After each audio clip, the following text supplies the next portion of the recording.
Wow, this tutorial was a long time coming. Yeah, I'm gonna piss people off because the next one won't come out until mid-January. Oh, yeah. Well, they can't blame me. I did say that it would happen in my dev diary video. In any case, do it, narrator. Welcome, game developers, to Doug Teaches Unreal Engine 4. Okay, so the timestamps will be in the link in the video description below. I found out when I was actually making said videos there was sound lag. Thank you very much, debut. Nobody bothered to tell me about it either. So, yeah. So you won't see timestamps up here. You'll have to see them in the video description. Today's lesson plan will deal with two things. We're going to make two things of AI. One will be a turret that will constantly rotate and shoot at the player once the turret's within range, and then the other will be a humanoid AI. However, this will be kind of different. The humanoid AI will be initialized using C++. We'll actually do some C++ initializations. So, there is that. And I debated long and hard about whether or not I should show off a video showcasing how to actually set up C++, set Visual Studio up for UE4. Ultimately, I was all like, that's just way too time consuming. I will provide a link in the description below as to where you can set it up, because I did do some R&D, and the video that I found, yeah, it's music only, there's no words and shit, but it pretty much covers the gist of it. Essentially what you'd have to do is download Visual Community, and then when you're grabbing said version of Visual Studio, make sure you highlight use Unreal IntelliSense. Unlike back in the day when you actually had to manually download Unreal Engine 4's IntelliSense and then plop it into fucking... Anyway, I'm not very bitter anymore. Anyway, so let's get started with the easier bit, which is the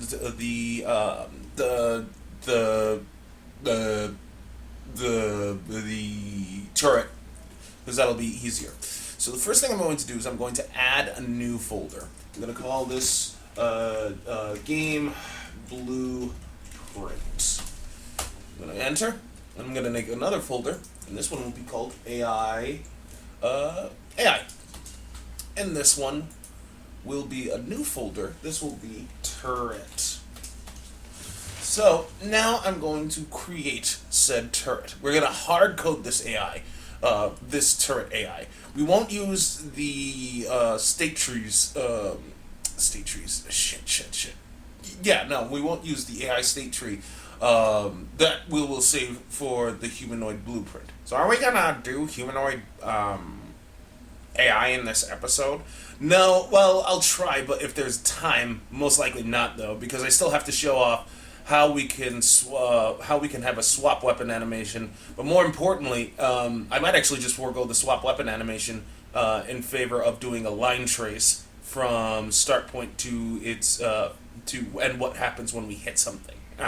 So anyway, let's just get the turret out of the way. We're gonna right click. I'm gonna make a new blueprint class.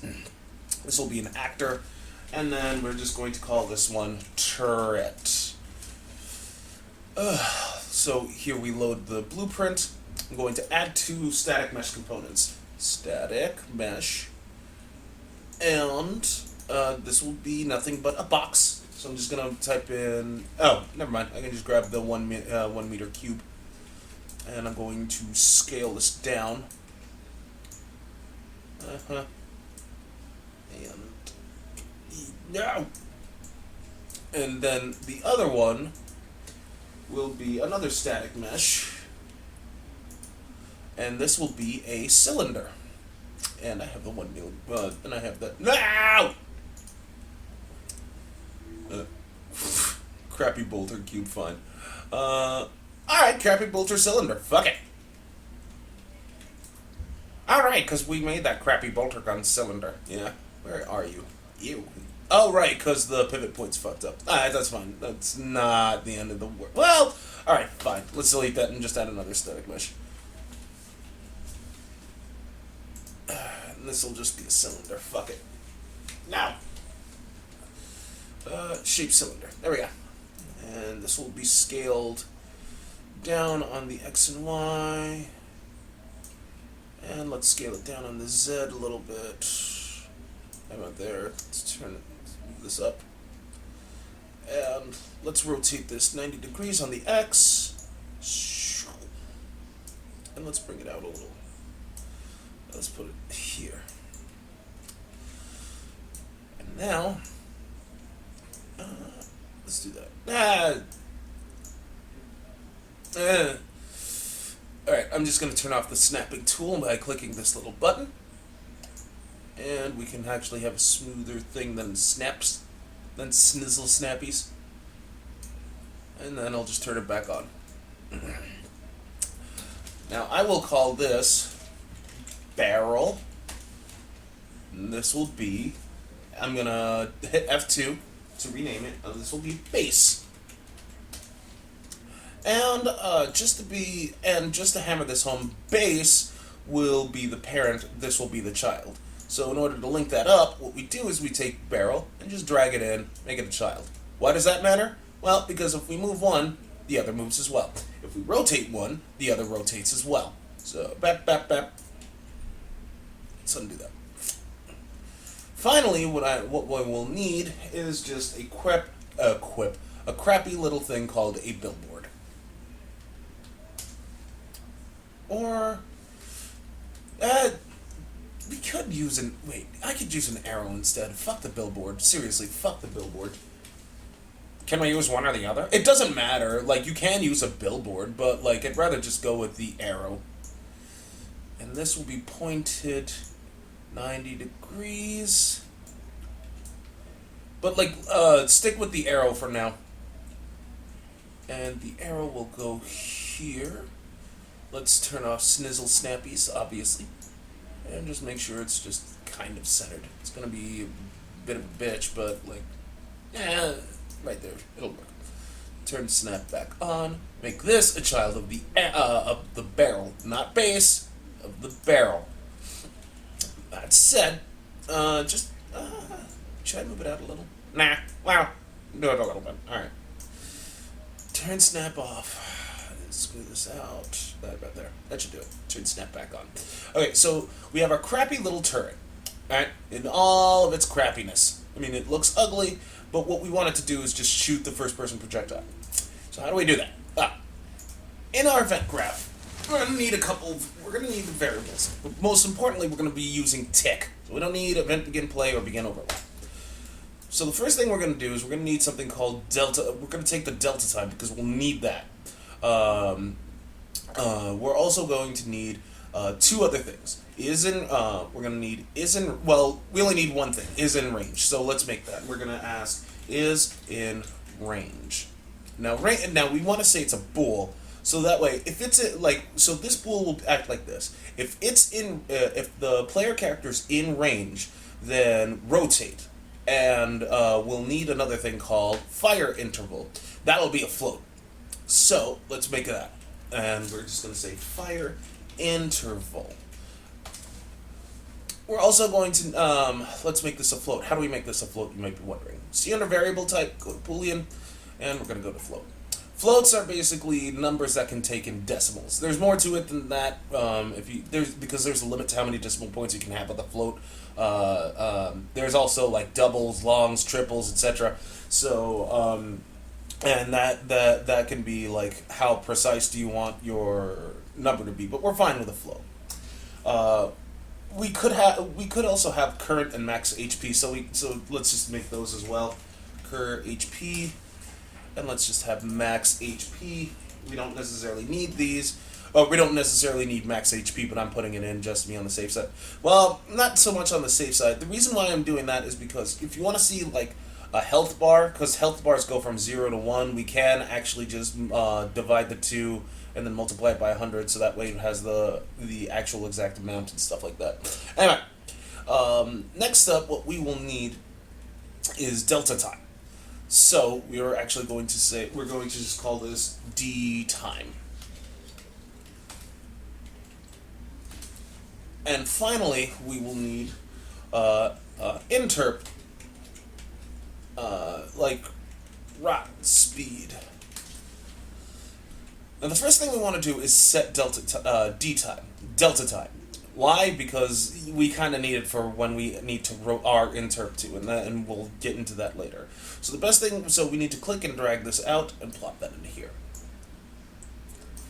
Next, what we're going to do is we're going to set up our range checker. We can just say, yeah, I'll make a range checker. We don't necessarily have to. You don't have to do this. I'm just doing it because.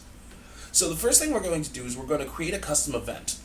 I'm just going to right click and I'm going to type in custom event. We're going to add it. And this will be called range checking. And this will have to be checked every fucking tick. So, how will this work? Well, what we need to do is we need to get a reference to self, and we're going to drag that out, and it's going to check the range. We want to get distance to. But what's the other actor, you might be thinking? Well, it's going to be the player character. Can't we just, can't we just cast to the actual duder itself? We can. There are other. What the narrator is saying is we can like get all actors of class and get all actors of class, and then like we type in third person duder. But like the thing is, this is better because like no matter which if you like, let's say you have multiple characters that you want, multiple character classes that you want to choose from, get player character will just say which is the player character. Okay, it's that one. That's what the player chose. So we just get the player character rather than having to cast to the dude or Okay. What the fuck is going on outside? I think it's your apartment. Yeah, my apartment fucking sucks. Yeah, I think someone's. Is there? I think there's a fight going on outside. Wow. Great way to start a tutorial off. Right? So this gets the distance between itself and the player character, and then it returns a float. What float is that? Well, it's the range. So we ask ourselves if the player character is less than or equal to that particular range. Do we want it to say 0, or do we want to use range checker? And just for the shits and giggles, let's just put this on. Let's just make this public by clicking on that I. Same goes with the rot speed and the fire intervals, just to be on the safe side. So then what we're going to do is we're going to branch this out. We're going to hold down the B for Bravo key and left click to get our branch going. We're going to drag this in, and we're going to drag this over, drag it in. Now, if it's less than, if we're like, let's say 1,000 units away, then we want to say is range is true. Is in range is true. So I'm going to hold down Alt, click, drag it out, and say this is true, and plug this into true. But if we're outside of its range, we're going to make it false. So I'm just going to Control W this, uncheck the box, plug that in there. So we are done. Fuck you, Adobe. I don't have time for this crap.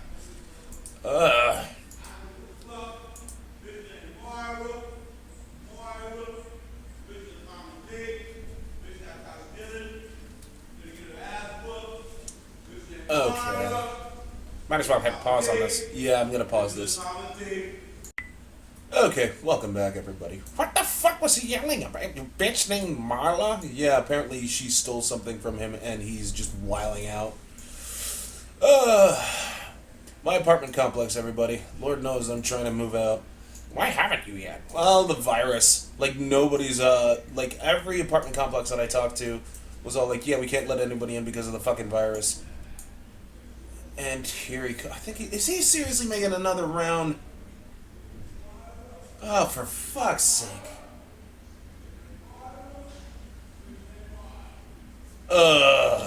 He's just gonna keep going at it.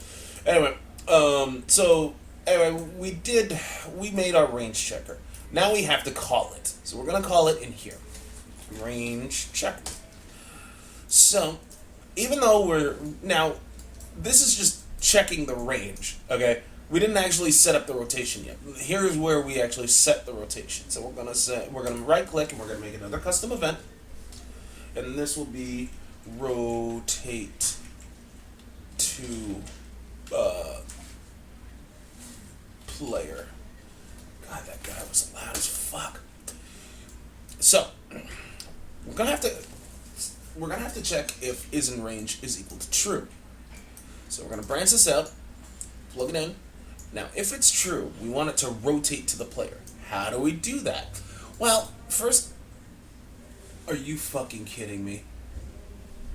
That guy better not be fucking talking to me. That guy better not be fucking talking. So we're gonna take our base.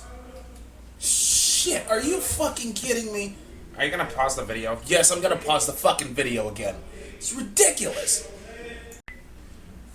Okay, welcome the fuck back, everybody. Oh my god. As much as I want to apologize for that guy, like I'm Jesus fuck him. Anyway, so what we're gonna do is we need to get the base's world rotation. I'm sorry. Get Jesus, the rotation. Get world location. God damn it. And then we have to get the player character. Jesus crackers, that guy pissed me off. Yeah, I recorded early in the morning because I didn't think anybody would be fucking but no, bitch, whatever. We want to get the actor location. Now you might be asking, wait a minute, Doug. We want to switch up the dude's rotation. What the fuck does the actor location have to do with it? Well, here's the thing. If we drag this out, we can actually look at rotation, and it takes in two vectors. And I swear to God, if he is coming back to yell, I am going, ooh. So we plug, so the start is going to be our base, which, if you look, is our cube, and wherever our cube rotates, everything else rotates with it. So the target will be the player character's actor location. So you might be asking, wait, what's the difference between actor location and world location? Well, there kind of is and there kind of isn't any. The actor location takes in all the parts that the player actually encompasses. So if we wanted to just say get world location, we'd have to say get the mesh's world location. And even then, we don't know what you could specify it. But getting the actor location is just as well.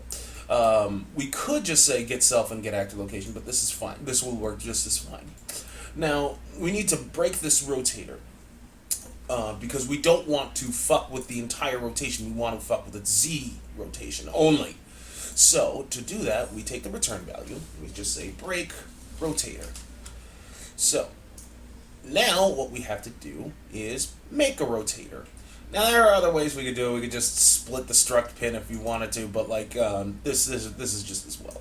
So we just say make rotator. Oh no, we don't want it in the X. We want Z to Z. And then from there, what we can do is we take this return value and we say INTERRUPT2. Now, the INTERRUPT2 takes in a bunch of things. We want it to excuse me. The INTERRUPT2, we want the current rotation is we control W this because we need the base, because we don't want the return value being the current. That's not what we want. What we want is get world rotation. We want to get our current rotation, and that goes into current. And we want our target rotation to see what the hell it is that we're looking at. So we take this return value and plug it in. So what's the delta time? Well, the delta time we already have set up here. So we just take our delta time and plug it in here. Well, what's our interp speed? Well, we can actually hard code this if we wanted to, or we could just use the ROT speed to that we haven't set yet. You can just plug it in. And then from there, we want to say set world rotation.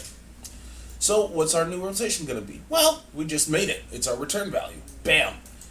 So once that's said and done, we can plug this into true.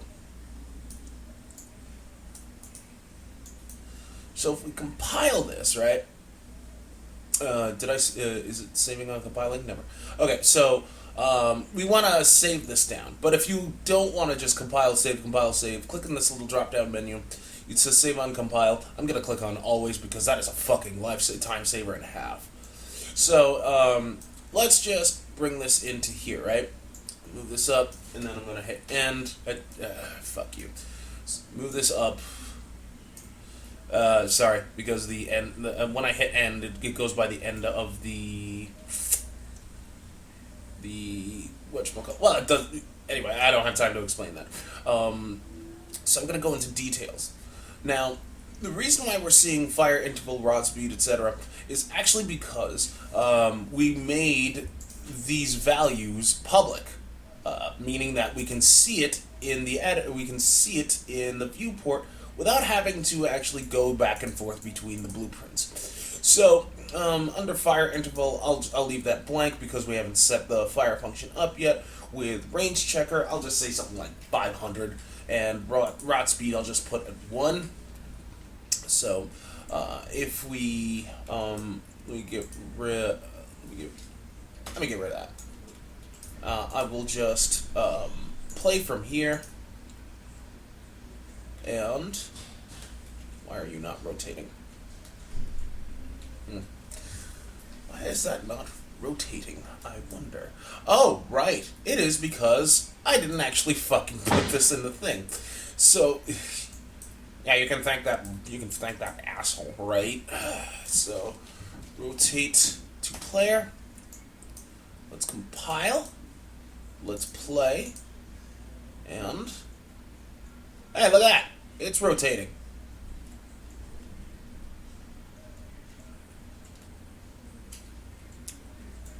Huzzahs all around, but it's rotating in the wrong bit. So,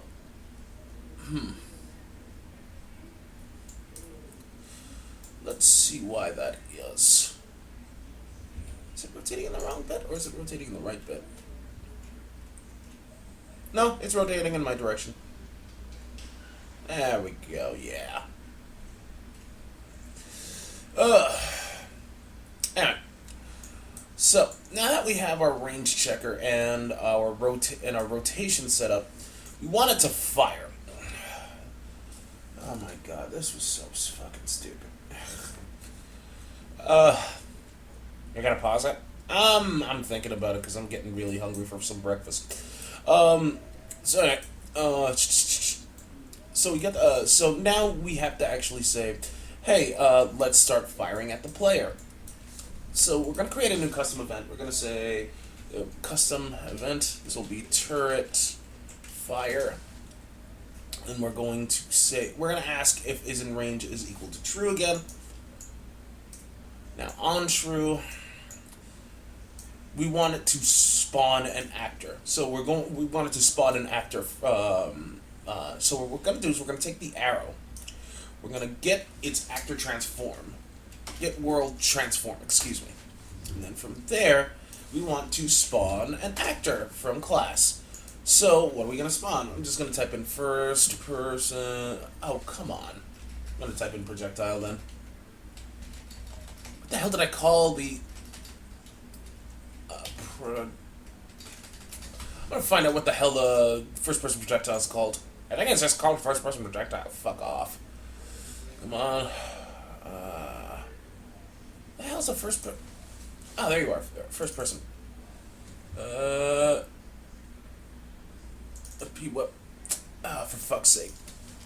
First. Projectile mesh. Where the fuck is the projectile? Where is the projectile? No, because I know I modded it. Do I not have it anymore? Oh, fuck. What the hell happened? I don't fucking know. It's, alright. Okay, fine. This is turning into a shit show. Wait. This is the first person map, isn't it? Yes. I should have the fucking project. Okay, alright. It's whatever. I'm going to just add a feature. I'm just gonna. Oh. Wow, you really should calm down. It's a fucking. Okay.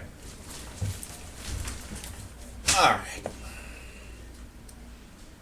Piece of shit. What the fuck was that? Oh, of course they're gonna be compiling the goddamn code. Why did I go CPP? Calm down. Okay. Okay. Calm down, Doug. Nothing wrong. But I will pause the video again, because it has to fucking compile. Oh, no. Here I thought I had to fucking... I swear to God, if the first person projectile is not here. Blueprints. Oh, you son of a bitch. Oh, fuck you. So we have to create a projectile because of fucking course we have to.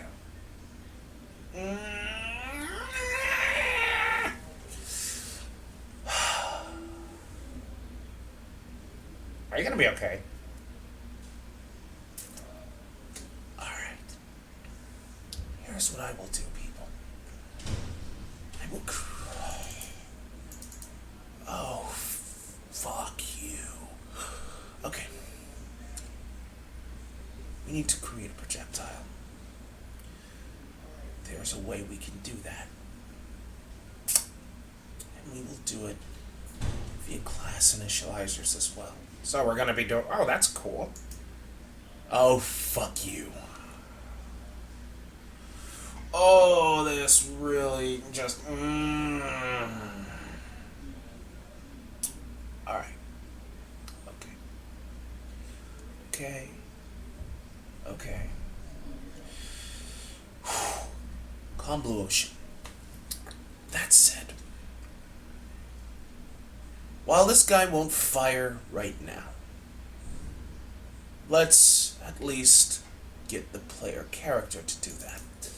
Not game blueprint, he's in third person, BP, blueprints, the duder. Okay. Alright, so, what we're... Compile. What the fuck? You said VR. I thought I had that delete. Why is this... Whatever. Get rid of that. Because I don't want compile. Thank you. Alright. Okay. Alright. Alright. So. We are going to have the fire function. To do that, we need to make sure let me get the bolter to be visible real fast. Specifically, the cylinder. Why?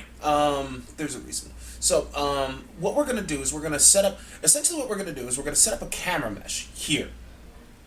This won't be iron sight aiming. That'll actually happen for another tutorial. But what we want is we want a camera here, so that way when we actually spawn our line trace, we will it'll be from the socket itself. Or what we could do is just have an over-the-shoulder camera thing, depending on how you want this. So so let's get the camera up and running, shall we? First things first. I'm going to make sure this is none, because I don't want the wait. What was what were the animations called again? Oh, fuck's sake. No. Player. No. Wait, I don't know. Shit. Okay. Just calm down, Doug. Yeah, so it is player character and BP. Fine. So we're just going to compile this.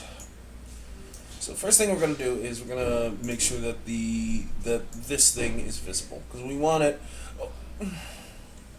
Yeah. So when we do iron sight aiming, we'll fuck with that later. But for now, we just need this visible. Do we? Yeah, we need this visible. Can't we just, never mind. Yeah. Well, that's the fucking magazine. Up yours.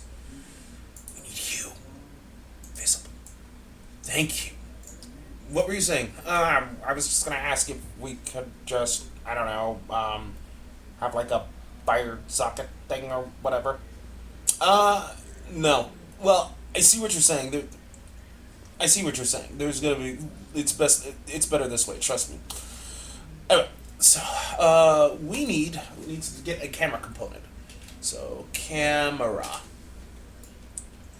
Where's the camera? It's right there. Why? Because the pivot point is. Oh, right, the pivot point. Yeah. So we need to reset this camera and move this over to here. You might be wondering. If you're wondering why, it's because, well, we could use like the arrow, but like the camera's just as the camera will work just as fine. Now that we have our camera set up, we can make this invisible again. And this one I'll call hip fire camera. Hip fire camera. Alright. So now I can set this back to invisible. And why do you have block all when you should have no collision? Double check to make sure that the other meshes have they have collision. Fuck. Make sure that your weapon has no collision. Just do that, just do that for me. Why? Well, the sword has no collision. Really? Does it? Yeah, there's no collision. Ah. The reason why you want to make sure your gun has no collision is because you don't want your character constantly colliding with itself. Like, that has happened and will happen. So I'm going to go back into mesh, type in player character, add a BP, so we have that again. So, we're done here. Now, we need to set up our fire function. We need to set up our line trace function. So I'm just going to type in fire ranged. Oh shit! What the hell am I? Custom event, and it's going to be fire ranged. Ranged fire. Oh my god. Oh, that is such horseshit. How the hell did you lose the fucking first person thing? I don't care. Let's get the hip fire camera. So what we want to do is we want to get world location, right? But that's not just all we need to do. We drag this out, and we're going to type in line trace by channel. Now, line trace by channel needs a start and an end point. Now, the start point we could say is get world location, but the end point we need something more than that. So we're going to say get forward vector. Now, the forward vector, for those who are wondering what that actually is, it's quite literally the forward vector of the camera. So where the camera is actually facing. In this case, if it's facing forward, it's just going to get that entire value. The thing is, though, even though it's facing forward, you might be saying, Doug, why can't we just say get the world location over the forward vector? See, the thing is, the forward vector doesn't account for like anything behind you. So, like, let's say this arrow, right?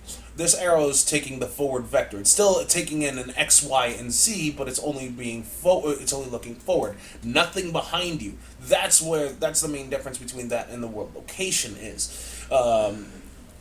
Whereas the world location, it just takes in the entire like location, and we don't want that. We want it to be forward. We just want it to be forward X, Y, Z. If that makes any sense. So from there, what we want to do is we want to multiply it by something. We want not a vector, not the mama. We want to multiply it by a float, and we want to say something like 1500. Why? Here's why. The reason being is because we want it to spawn X amount of units in front of us, but not by much. 1,500 units isn't by much. Trust me, it's not. So then what we do is we add these two values together, and then we can plop this into the end point of our trace. So if we draw a debug type, we want to say just say persistent, so that way we can actually see where we're actually firing. So how do we do that? Well, we already kind of have this set up with our isRanged bit. We just take out the true and just say ranged fire. So we're gonna compile this. We're gonna play it. We're gonna hit tab. Oh, we're gonna hit tab. And look at that. We're starting to fire our stuff. So you might be wondering what the okay. So what are the red lines? The red lines are it's not hitting anything up until we see these red squares. Now, what are those red squares? Well, those red squares they're just saying we hit something. So what's with the green? We hit something that's a physics actor. Ow, essentially. If I remember correctly. So I'm just gonna keep firing. Oh no, it's not the physics actor. It just still just keeps going, saying like, oh, we hit this. Here's where here's where it's still going. Oh, okay. So we have our stupid firing thing. Why isn't there any sound? Well, what do you mean? Why isn't there any? We don't have a sound assigned to it. Ow. So now that we have that, we want to tell it to hit. So we have to see what we're hitting, or rather, we have to check and see what we're hitting. So what we want to do is we want to take out hit, right, and we want to say break hit result. Now this is very daunting. I will admit that. But there's it's. I'll break down what most of the important bits are. Blocking hit is if we hit something that's specifically designated to block something. There are things that can actually just ignore visibility. Is it visibility? Like I'll show you what I mean. So if I go down to here, right? I go to presets. So yeah, it is visibility. So, in this case scenario, like, because we have no collision, it ignores all visibility. So that way, blocking hit will return false if we hit something that just straight up ignores it. And it only returns a Boolean.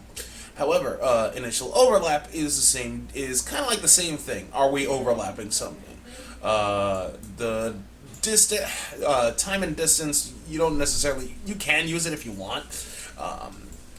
Location just returns a vector. Impact point is another thing I want to talk about. So, like, let's say if, for all intents and purposes, you wanted something to spawn at the impact point. Well, what you would do then is you would just say, let's promote this to a variable.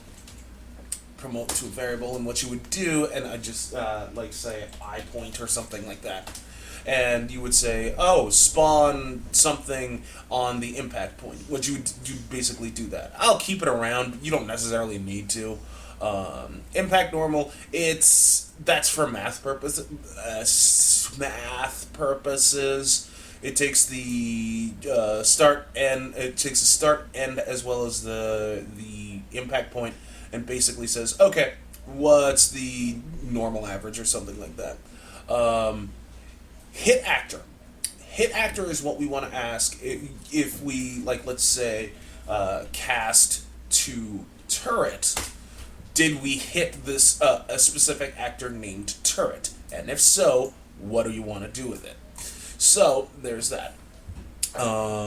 Hit component. If you were looking for a specific component, like say static mesh component, but this is kind of wonky because you have to actually specify what kind of static mesh, etc., etc. Hit bone name. If you're hitting a specific bone, like you have a bone designated like weak point or something like that, then it would look for that as well. Item face index, it doesn't matter. Trace start and trace end. That is I'll show you what I mean. So let me just go back to tab. If I shoot that, the square would be the trace start at that point because you're basically no,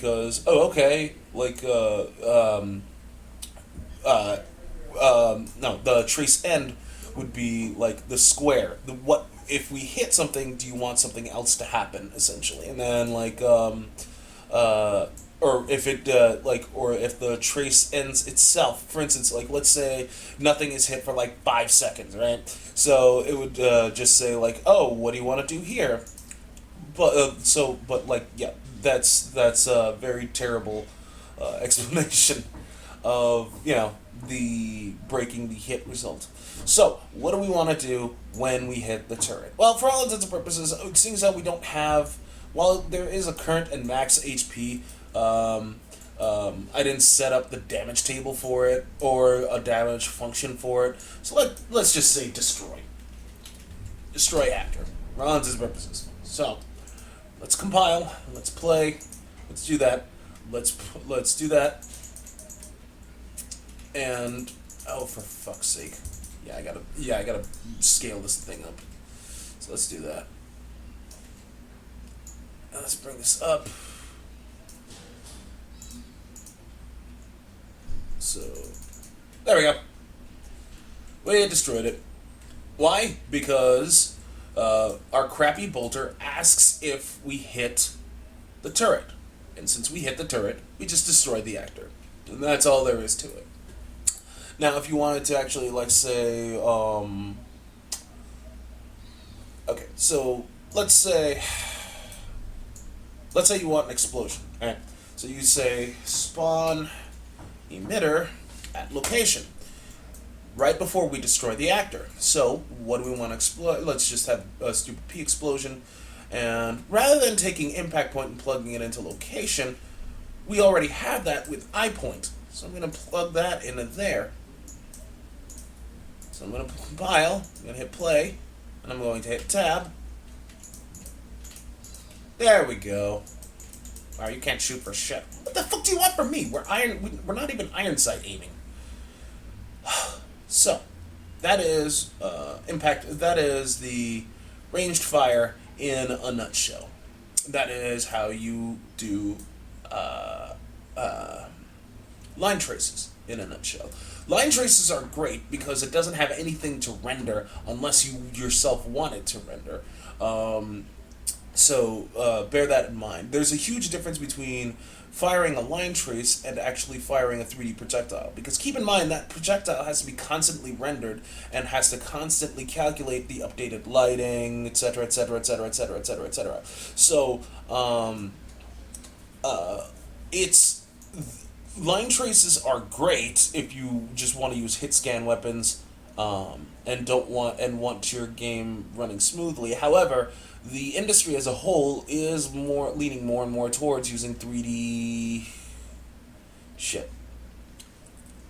like 3D projectiles that are constantly being updated because graphics processing is becoming more and more powerful, even though it's an inhumane treatment to PCs themselves. So, that said, we're done with that point here, even though we really, really wanted you to fire. But we will work now on our humanoid character. Now, I'm just going to right click here. I'm going to click, go to C++ classes first, excuse me. Then I'm going to right click in C++ classes and type in and click the new C++ class. Now, it's more or less the same as, you would see with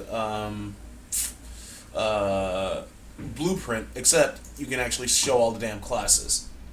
So you could actually create anything you want in C++. However, if you don't want to do that, if you just want to, like, let's say, untick show all actors, show all classes, you just want to create a character, you can just click on character, click next, and we can name this whatever we want. I'm just going to say NME character. So I'm going to create the class now. And C++ is going to take a bit to load because it's adding the code to the project, and yeah. Oh. God damn it. God, really pissed me off. Interrupting me twice. Oh, and I have a big dinner to create. Big dinner? Yeah, a bunch of buddies want to just have a sit down with dinner of doom, so I'm going to make some mashed potatoes of death, etc. mashed potatoes, sausage, bacon, chicken, burgers. Oh yeah, it's gonna be great. Who's supplying what? Oh, they're all supplying, like they're all bringing the food. Now, okay, you might not see what I'm seeing right now, especially if you're using C++ for the first time. You might actually see something like this. You might actually see something like that. So what you want to do is like click on the drop-down menu, and then find your Jesus Christ, what the fuck was I gonna say? The fuck me. The project. Yes, the project, and usually it'd be under your like it would be under the project name, and then you'd find the project name again, and then you'd find whatever, and then you'd click click on the .h, etc. So that said, what are we looking at? And as much as I'd love to give a tutorial on C++, I just don't have that kind of time. You are looking at a class. Now, class is divided into three sections. Public, which means anything can use it. Protected, which means a combination of public and private. And let me go down here. Private, if I can spell private. Private, which only specific. If any of you are budding programmers and you've heard of classes, you've probably heard of the dreaded this pointer. The private sector is synonymous with the this pointer.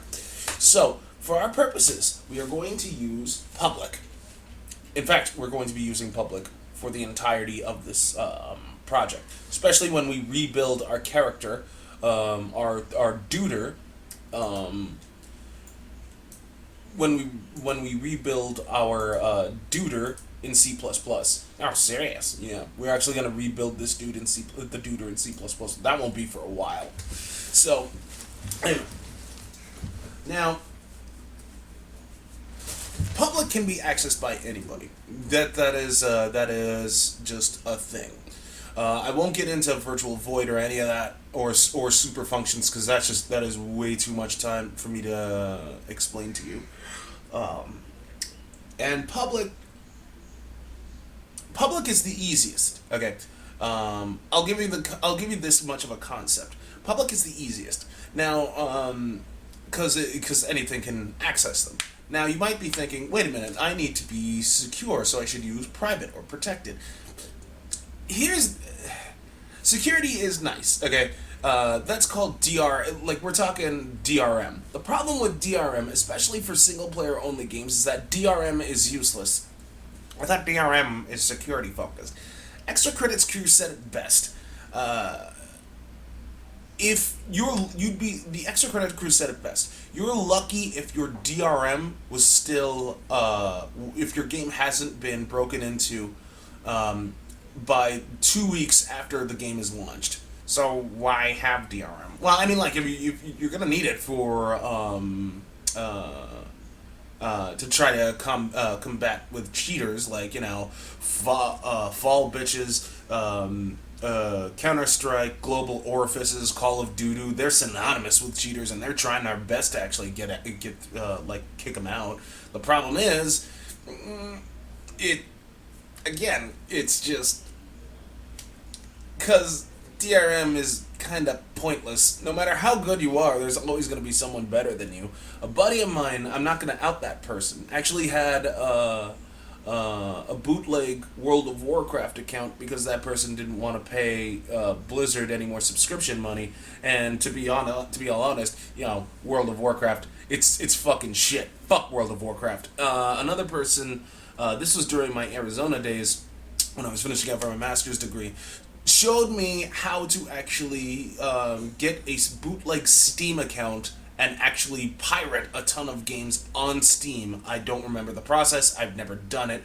And don't even get me started with emulators. With, like, when it's the Switch has an emulator. PS4, Xbone, they all have emulators.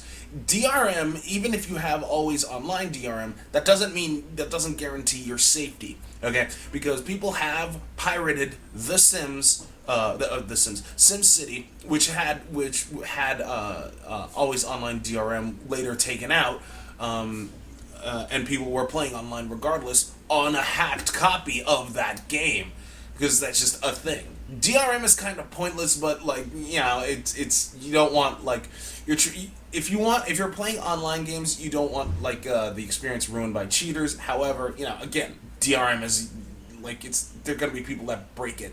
It's just a given. So why have it? Programmers like to keep their jobs.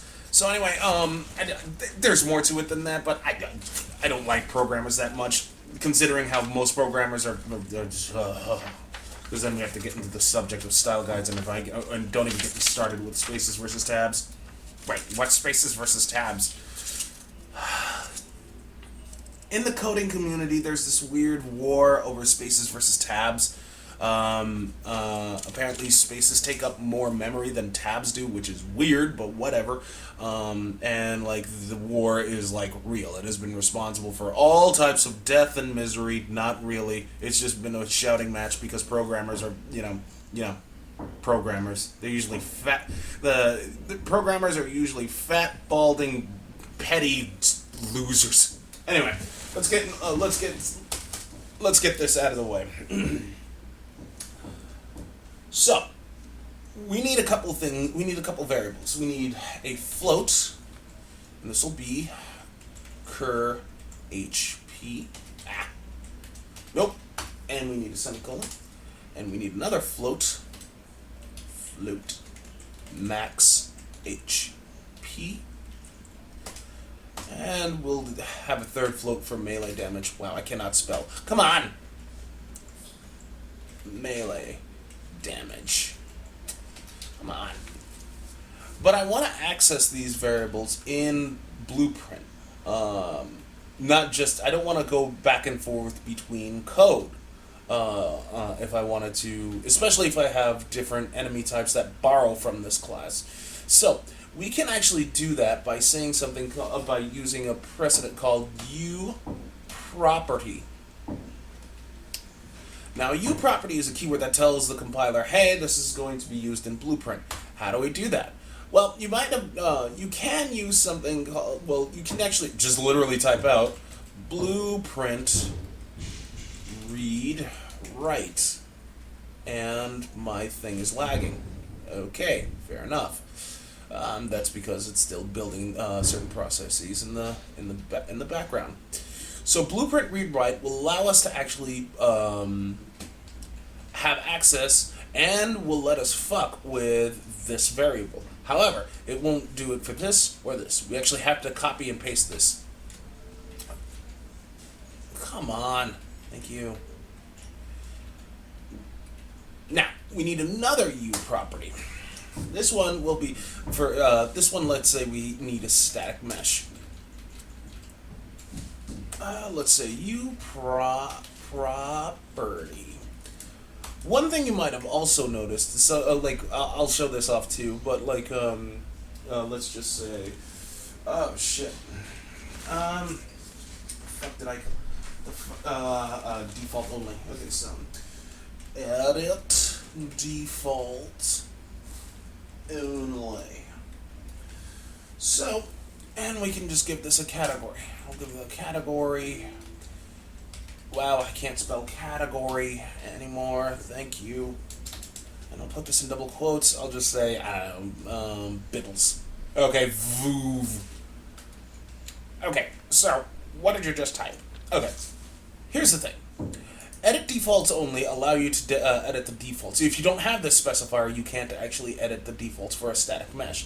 The category, you can say whatever it doesn't necessarily, you can name it whatever the category, whatever the fuck you want. There is a specific naming convention that you're told to follow if you're doing coding, programming for any team. That's when you actually have to start using your style guide. What's a style guide? Okay, so if a programming team or a programming lead says, oh, this person doesn't have a good structure of code, it's just programmers. They're fucking petty bullshit pieces of crap. The thing is, the way you structure your code won't matter anymore, because if you're brought into a programming team, they will tell you to use their style guide, and their style guide has X amount of this. If you're going to have any variables, you put them up here. If you have any of this, do this here. So if they say you have no good code structure, just call them fucking pansy pants losers, because like at the end of the day you have to submit to their style guide, and if you don't, then you will be crucified, essentially. I mean, like, they won't literally crucify you, because they're programmers, and programmers are just, well, little bitches. But anyway, so this one, we're actually going to make a static mesh. The static mesh in question, the thing is, you can't actually make a static mesh component. What I mean by that is, you have to make a pointer to something. Now, if any of you are budding programmers, you might have heard the terrible things of pointers, and for the most part, pointers, that's true. Pointers essentially make your code run faster. We're gonna actually have a static mesh component. Wow, I cannot spell static mesh component. Just fucking. And we're going to call it, and it's going to be a pointer. We're going to call it the mesher. And finally, we need another U property. And this one we will use edit anywhere. Because this one you can actually just, you don't necessarily need to type this last one out. This one I'm just going to showcase as an example. So this is going to be a UBox component, and this will be a pointer, and it'll be call comp. Now you might be wondering why this is red. It's essentially, this is an error. Why, you might be asking. I didn't spell it wrong. It's actually called UBox component. The thing is, you actually need to for some reason they made you what's the name of that again? Yeah, component. For some reason you have to now include this in Unreal, especially if you're using engine minimal.h. So I have to hit pound include. Wow, I cannot spell for the life of me today. This will be called component / box. Wow, / box component .h. And I think I spelled that wrong. Only one way to find out. Let's compile. Let's save and compile. Oh yeah, I'm pretty sure I spelled that wrong. In fact, I am damn sure I spelled that wrong.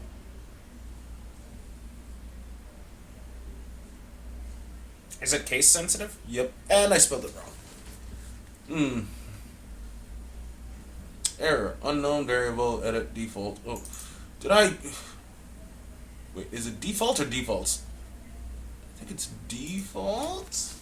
It should be default, unless it's... Okay. What's the other error? Blueprint, edit anywhere.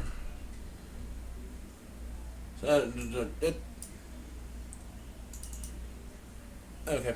Yeah, it's complaining about this. I will pause the video because I think, well, I know I spelled this wrong, but I have to actually find out what the component actually is. Excuse me.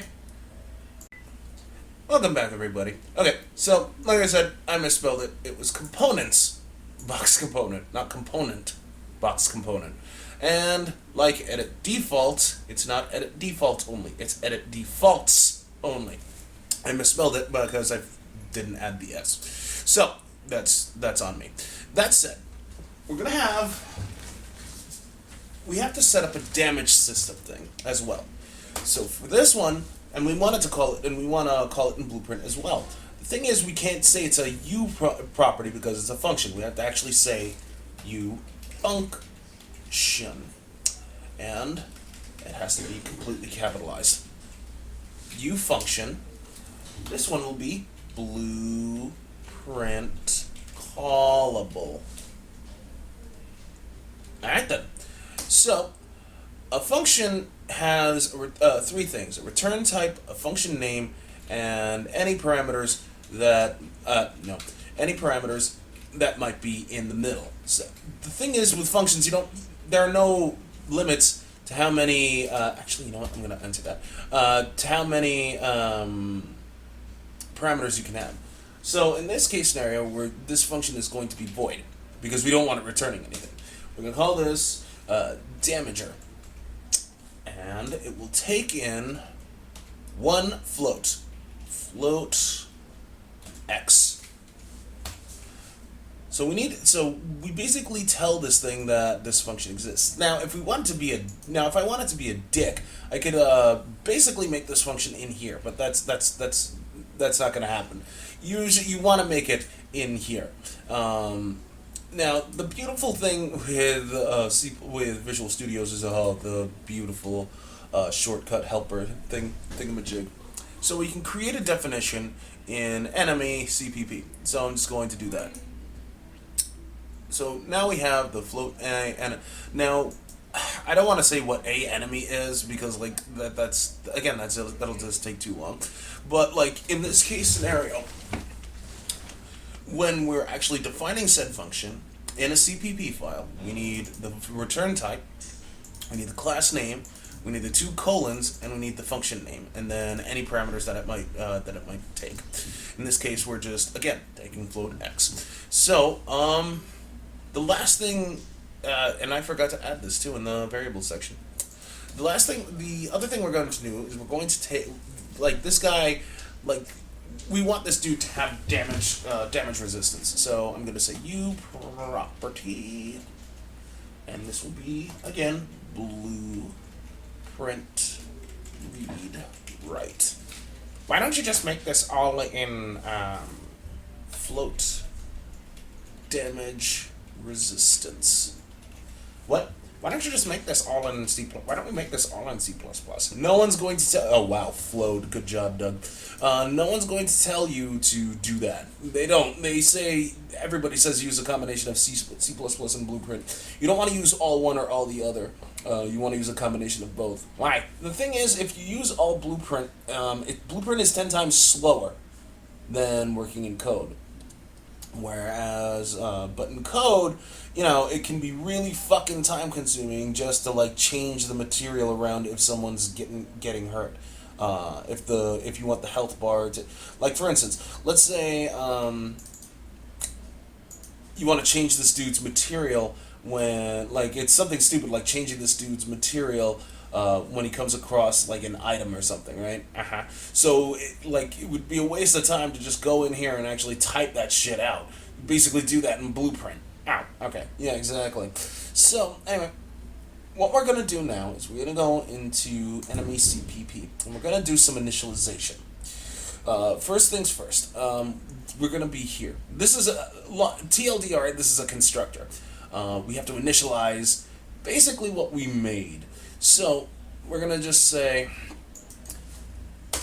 measure equals create default subobject. So it's creating a default subobject. What is it creating a default subobject of, Doug? Well, it's a uStaticMesh component. We're gonna put this in these types in the less than and greater than symbol, and we're gonna put parentheses, double quotes, because we have to name it something, and I'll just call it fucking mesh. Fuck it. And I'm going to hit semicolon. Next, we have our collision component, which I called callComp. So I'm gonna say callComp equals create create default subobject, and this will be a UBox collision. Oh my god. UBox component, and this will be collider. Fuck it.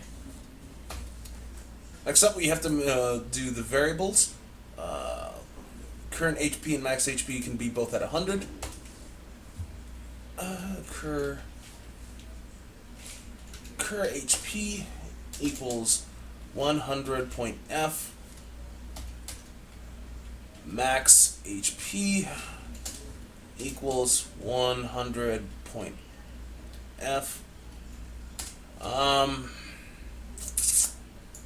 And finally, damage resistance. Damage resistance, melee damage. Well, I mean, like, that's... Yeah, okay. Damage resistance equals, let's just say, 2.f. And melee damage equals, let's just say 10 for now. 10.f. So, let's review what went down. Reason why did we say create default sub-object? Okay, so here's the thing. Like I said, these are pointers.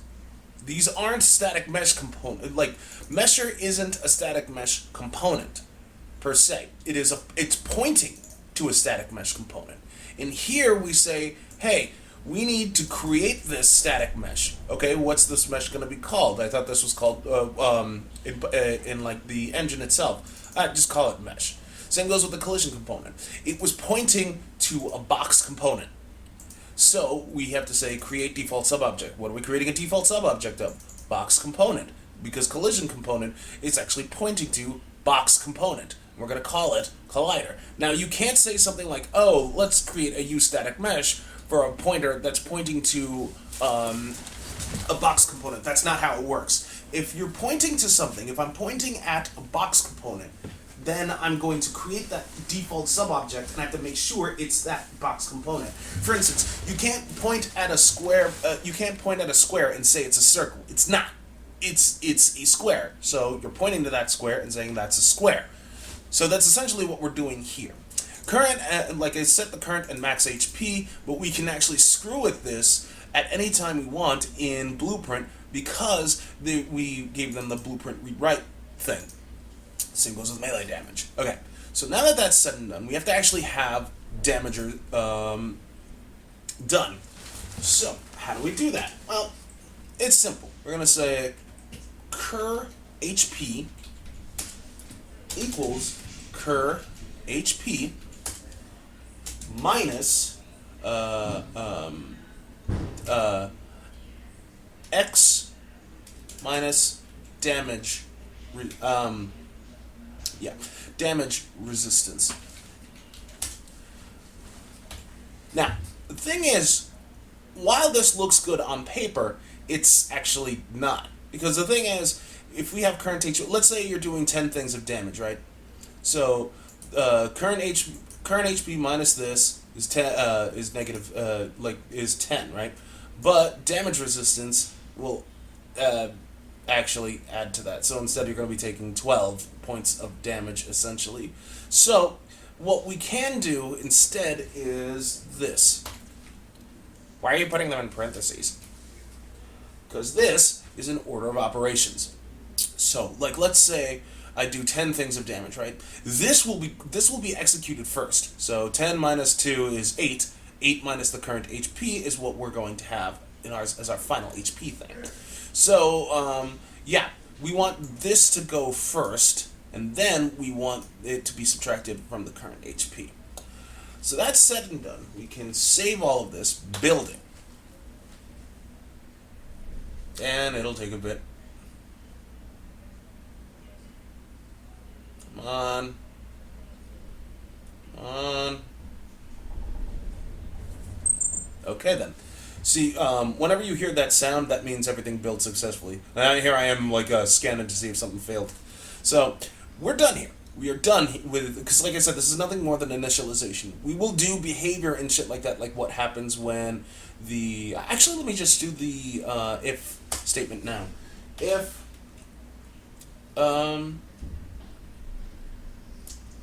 Let me do it under. If cur HP is less than or equal to 0, we want something to happen. What do we want to happen? That'll happen later, because we will actually spawn a dead version of ourselves in the game world, in the actor. So yeah, and well, yeah, we're good. So like I said, we're done here. I'm gonna save, build, just to get that current HP out of the way.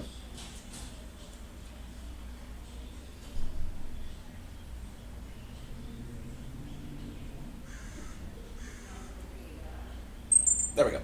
So now we can go into here and we can make a blueprint version of our stuff.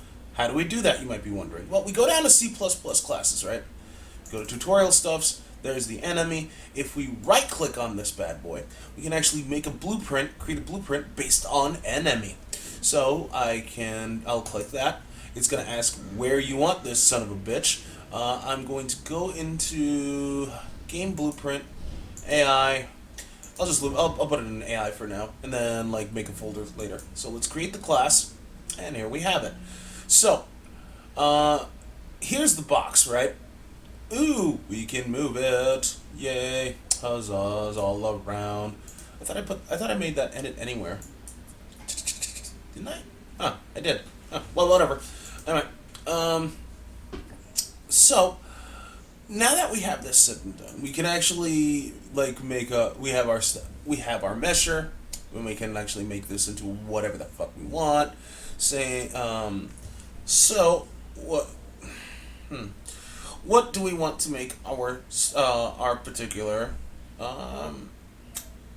our skeletal mesh? Well, I'm just gonna use the duder. I'm just gonna use this guy, and I'm just gonna say player character and BP. I'm going to move this down, and I'm going to rotate this 90 degrees. So are we gonna do AI state trees?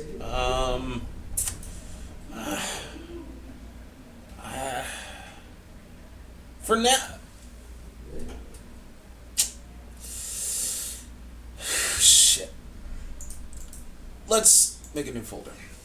Enemy dude. So let's move this in here. Let's move that there. Let's go here. Let's go here. So now that, maybe, because I don't want to, well, because technically we did everything we needed to do. Just create the enemy and stuff like that, and cause damage.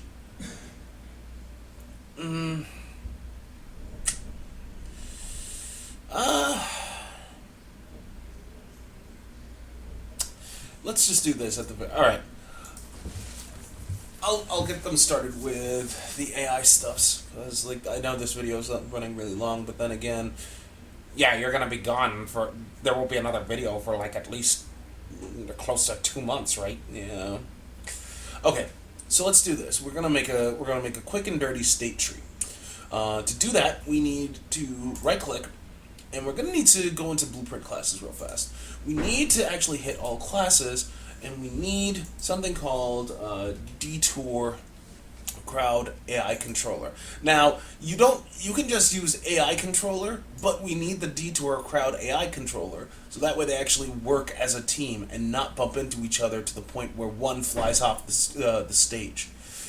So we're going to select that, and we're going to call this duder, come on, I'm going to call this duder controller. I hit F2. For those who are wondering how I did that, just highlight it and hit F2. So I'm going to go in here and not do anything yet, because we need two other things. We need to go into artificial intelligence. We need a behavior tree and a blackboard. So I'm going to get a behavior tree. I'm going to call this duder tree. Then AI, blackboard, duder, BB. Now it's important to note that while if you have multiple enemy types, they can use the same AI controller. However, the AI controller doesn't necessarily mean they have to use the same fucking tree. So that said, how do we actually differentiate from that? Okay, so in here, right, we want to go to event graph. All right. Excuse me. So what we can do is just say, what we can do is we can go here, right? We can just say, actually we don't need that. We could use a custom event. Custom event, and we could just say runner, and it'll take in, we can actually have this taking in an input, and we could just say run behavior tree. Now it's going to ask what kind of behavior tree. Now, although we have the duder tree, we want to leave this open so that way we can say, I want like one duder to be ranged, one duder to be melee, one duder to be an NPC. So we can actually do that by, let's just say,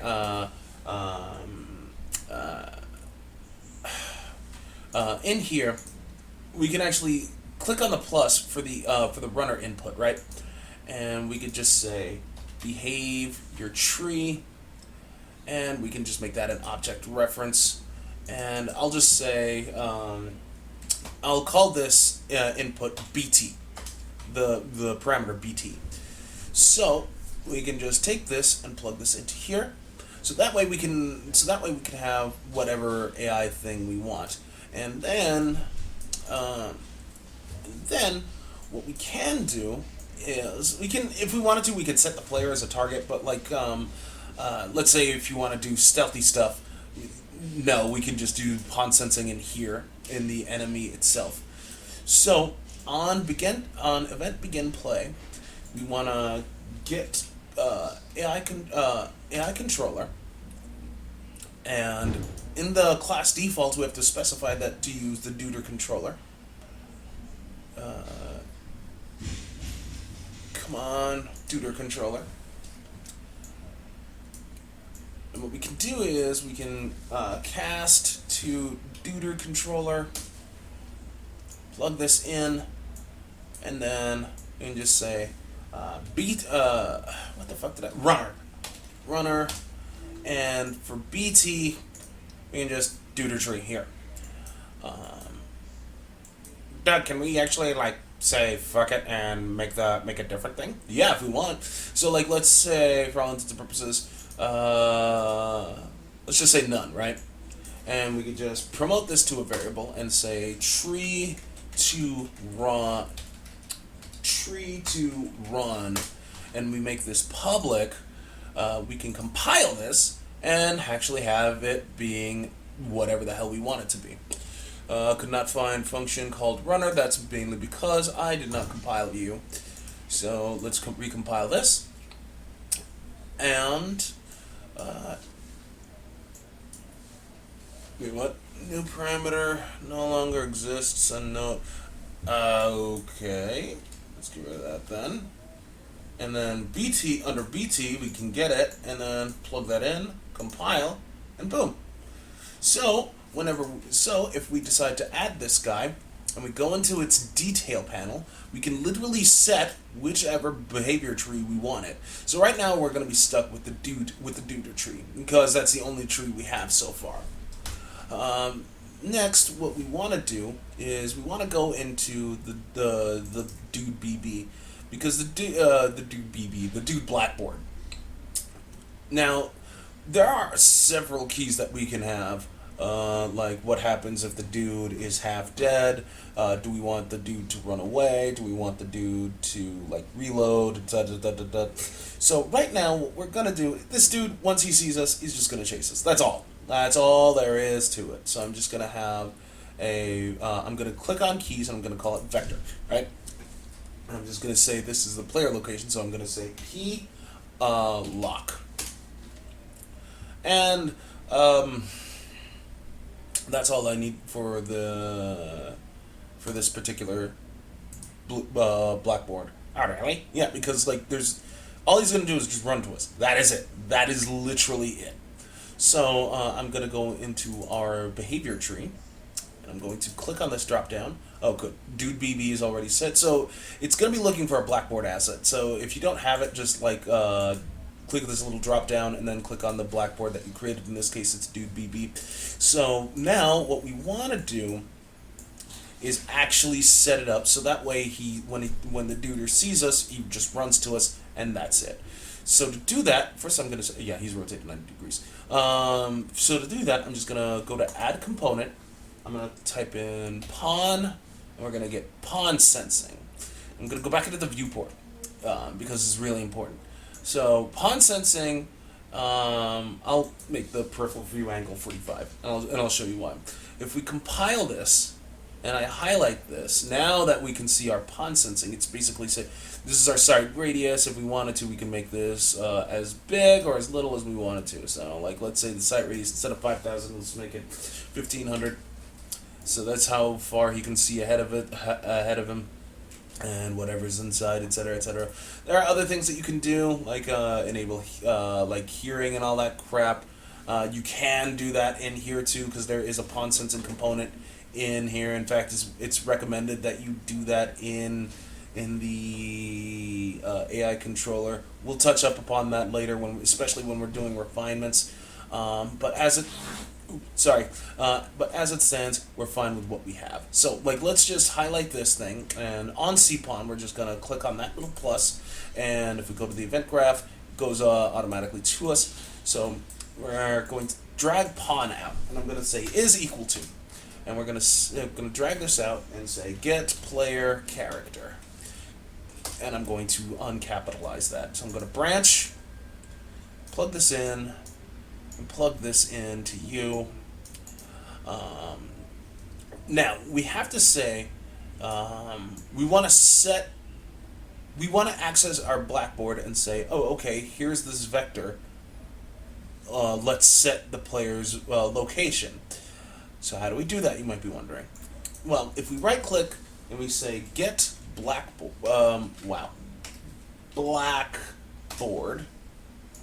and we take the return value, and we drag this out, we can say set value. Now we can set whatever Blackboard value we want to whatever thing we want. We want to set it as a vector. We're going to drag this into true. And what are we going to set, you might be wondering? It needs a key name. So what's the key name? Well, I don't know. What is the key name? Oh, what? Oh, there it is. P-lock. So how do I set this to that? So essentially what you can do is you take the key name, right? And you say make literal name. And we take the none and we replace it with P-lock. What's the location, what's the vector, you might be wondering? Well, we can just drag this out and get the actor location. And we can drag this into there. So we compile. We are done here. We go into here. We need to use something called a sequence. Now, eventually we will modify this to do selectors. So a sequence goes from left to right, and it'll execute whatever task it needs to do. So for our purposes, we can just say move to, and it's going to move to player location. The acceptable radius on the right we can just say 150, and if we wanted to, we can rotate to face the player as well. So we can actually just drag that out and rotate to face BB entry. So what's the Blackboard key we're going to use? Well, we already have that, player location.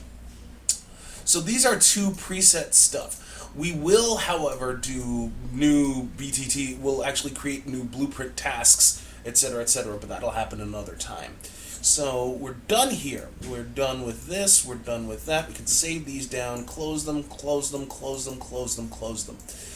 We can save all, and that's the end of that. But we are not done yet. We're not done yet, because here's what happens if we play. He sees me, but he's not doing anything. The reason... What? What? Return value. My value, set value is vector. What? You're complaining about plock? Why are you complaining about plock? That's weird. You're using the dude. You're using the blackboard. Huh. Well, whatever. Well, one of the the thing is, we need to actually. I'll look into that later, but I'm pretty sure I know what's going on. The reason why nothing is happening yet is because we haven't told. We don't have a navigation bounds. A nav mesh. So we have to go in, type in nav, we get the nav mesh bounds volume. So if we hit P on the P key, anything that's green is navigable. Anything that's not isn't. So we just scale this out to the point where this entire area is navigable. So anything that's green is navigable. Anything that isn't won't be. So let's try this again. And he's not following me. Access none, trying to read said property, my blueprint, my enemy, set value as a vector. You do not like this for some reason.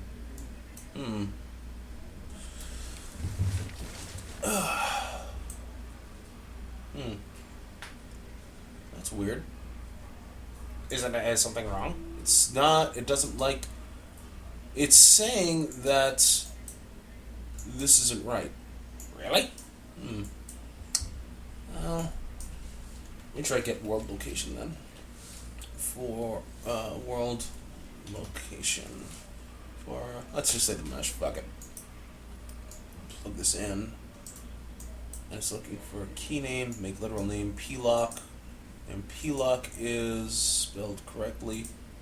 You copied and pasted it. Yeah, I know. Let's try this again. Let's go. Nothing. Access none, calling value, term value, set value as vector. Huh. That's really strange. Are you sure you did the right thing? Yeah. That's how you do it. I'm gonna check on the class defaults, see if he's running. Yeah, he's running the duder controller. And then on event we can play that. An AI controller.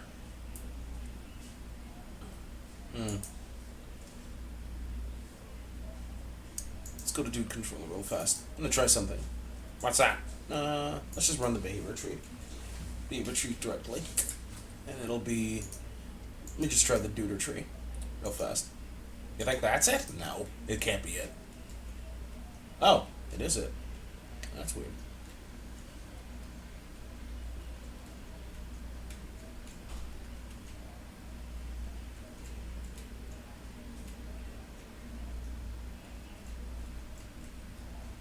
Why is he running all over the place? Why can't he just run to you?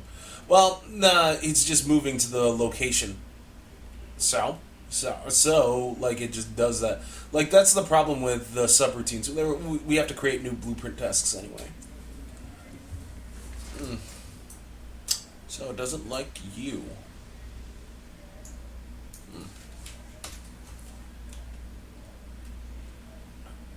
So it doesn't like you. Regardless. It's just... Let's, begin play. Runner. But it needs a behavior tree task. Huh.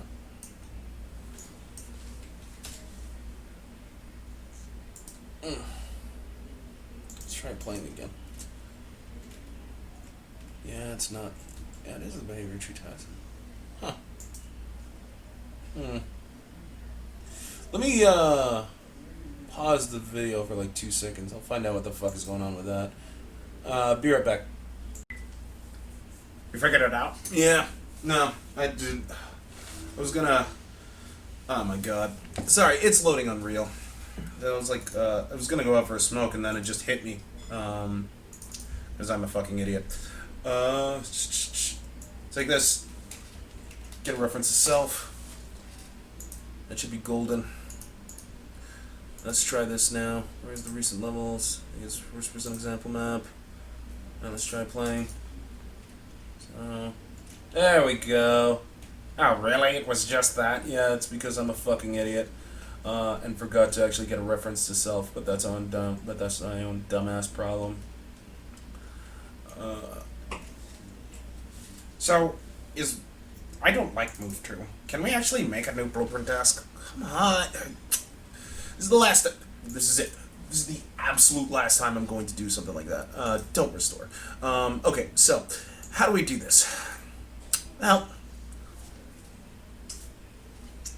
the best way to do that would be to we're going to make a new blueprint task, and this blueprint task, if we close, we see that we have a new blueprint task. I'll just F2 to change this name and say move to P location. We're going to open the full blueprint editor because of course that happens sometimes. Now there are two things that you need: an execute, a receive execute, and a finish execute, whether it's aborted or not. Usually you want the execute AI. So we're gonna right click and we're just gonna type in execute AI. Event receive execute AI. So it's gonna look for the controlled pawn. For all intents and purposes, I'm just gonna take the controlled pawn and just cast to enemy. Yeah. Wait, is it enemy or my enemy? My enemy. Alright, fine. Take the control pawn, my enemy. Right? So, what we can do is just grab this, type in AI move to. Right? So, it's going to be, it needs a pawn. Well, it needs this. We don't need the world context object, but it needs the target destination and the target actor. Now, yeah, we can put that in. That's not the end of the world before you keep it in. Now, we need a destination and a target actor. Well, our target actor is going to be the get player character. I can't. Why? I cannot spell today. Oh, for fuck! Get player character. Jesus fucking Christ, Doug. We're going to put that in the target actor. Well, where's the player's destination? Well, we need to get actor location. And then we plug that into here. And the acceptable radius, we can, I'll just put 150. On fail, however, we want this to continuously loop until it succeeds. So on fail, I'm just going to type in D, for D for delay. On fail, we're just going to plug this in, and then plug that into complete. Because it'll run, like, if we don't succeed, we keep on trying. So it'll be infinite? Nah, not necessarily. We'll have, like, range checkers and all that shit. But on success, we want to finish, execute. And it's very important that you tick this box. Otherwise, if you untick it, this will just keep running regardless. Like, it'll stop running and it won't work. So, I'm just going to take that and move to move to P-lock.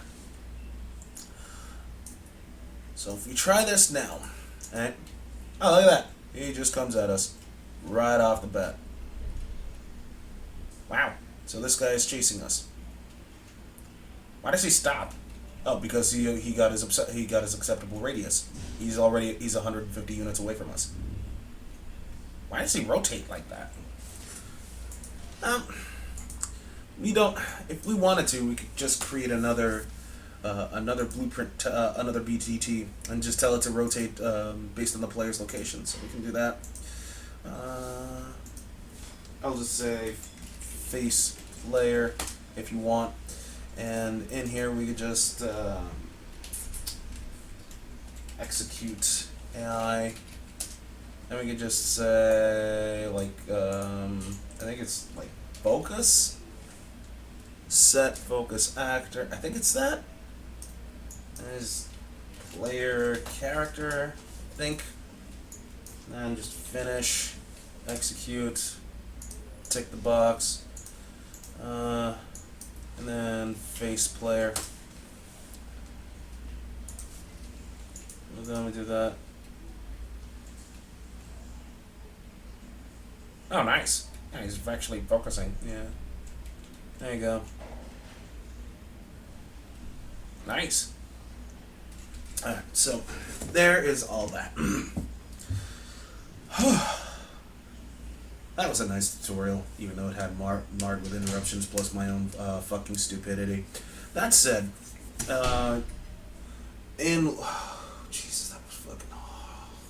In lesson 7, we will create a 3D projectile. We will actually code it in we will actually code that thing, and we will actually have hit detection in Visual Studio for that 3D projectile. Plus, we're going to actually have some more. We'll actually start to fuck with the AI, the humanoid AI. What happens if it gets close to us? Do we want him to melee us? Do we want him to do something else? That whole deal. But anyway, in the meantime, like, comment, and subscribe. Help the liking, commenting, and subscribing would help the company out tremendous. Yeah, you take care, game developers. I'm Doug Midhen. I will see you all in mid-January. I'll try to have, if it'll make you feel any better, I'll try to have a nice little Christmas present for you. Anyway, you take care. Save selected, and stop recording.